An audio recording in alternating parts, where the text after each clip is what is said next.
Hey y'all, welcome to the Unapologetic Black Woman's Guide to Everything. I'm your host, Keisha Solomon. Join me as I discuss ideas and share stories for Black women about work, relationships, culture, spirit, and self-identity that are unapologetically Black and always empowering and informative. So it's Black Music Month, and I recently went to this event celebrating 50 years of hip hop called Rapper's Delight. And it was sponsored here in Atlanta by the National Black Arts Festival. An excellent event, really well done. I thought the exhibits were really well curated. It captured the evolution of hip hop over time. I thought one of the best touches were they handed out these silent disco headphones where you could choose different eras of hip hop and listen exclusively to a mix by a local DJ who mixed together tracks from that era. I thought that was one of the dopest things. They had a live DJ there. They had really great vendors. And then the crowd itself, the house was full of hip hop heads. So the energy was great in the building. I loved the ladies' first exhibit. I think all of us ladies loved it. I think they did a great job with the aesthetics and everything.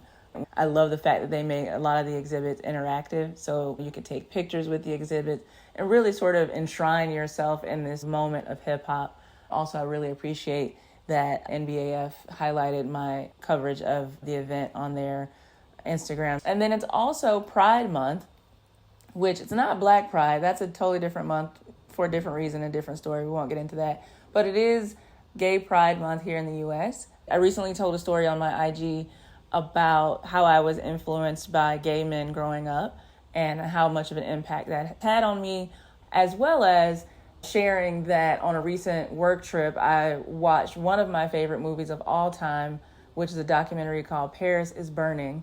And this documentary was groundbreaking because it really, I think it was the only major piece of content that highlighted specifically Black and Latino gay life in New York in the early to mid 80s and 90s, around the height of the time that Vogue came out, and specifically highlighting ballroom culture, which, as I shared in my story, I was influenced by as well. So given that it's both Black Music Month, Pride Month, and I had those two experiences recently, I wanted to share just my take on some of the similarities between both Vogue and hip hop, specifically the fact that there are 5 elements of each of these art forms that if you want to become a practitioner of this art form, these are the 5 elements that you have to master, or you could specialize in one or more of these elements. But if you want to say that you're a Voguer or you're a hip hop creator, you must learn at least one of these skills and practice it, usually in some sort of competitive format. I wanted to share my take on the comparison of the 5 elements of Vogue, the 5 elements of hip hop, and the 5 elements of storytelling.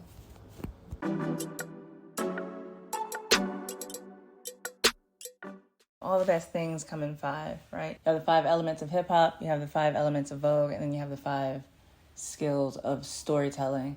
Each of those is really just a different mode of storytelling. People think of storytelling as standing in front of a crowd and telling a story, or sitting down and writing a story out in a book. But there's different modes of storytelling. And with both hip hop and Vogue, there's the full expression of the self to tell the story. You have the lyrics that are the traditional story piece, but then the movements themselves tell a story.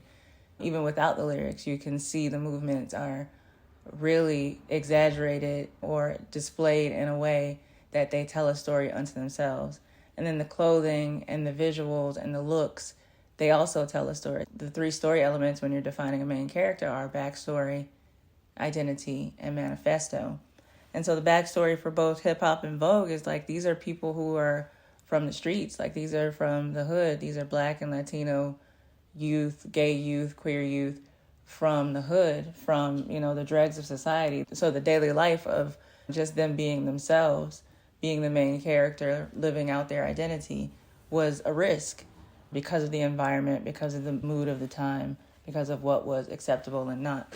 So these expressions of storytelling are really about that backstory. They come directly from that backstory. I always talk about creating in contrast. I think the primary intent of Vogue was to create in contrast. So we're poor and we're outcast and we don't have much, but we want to be glamorous. And so we're going to create this alternate reality in which we can have all of the glamour, all the status, all of the wealth, everything that we're locked out of in everyday society. And then I think hip hop originally was meant to amplify what was going on in the everyday. So the broken down buildings, the rough stuff on the street, or maybe just the party culture. And then over time, I think it too evolved to create an alternative reality. So now I'm blinging out on boats. I got this, I got it made like special ed, right?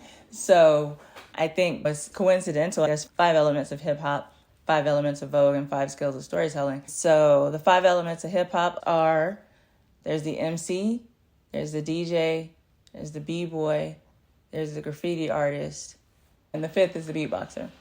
And then the 5 elements of Vogue are hand performance, floor performance, duck walk, catwalk, and dips.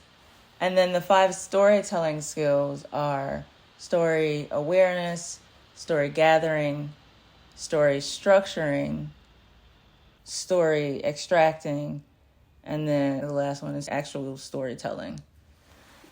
So, yeah, those are the 5 skills of each of those various forms of storytelling.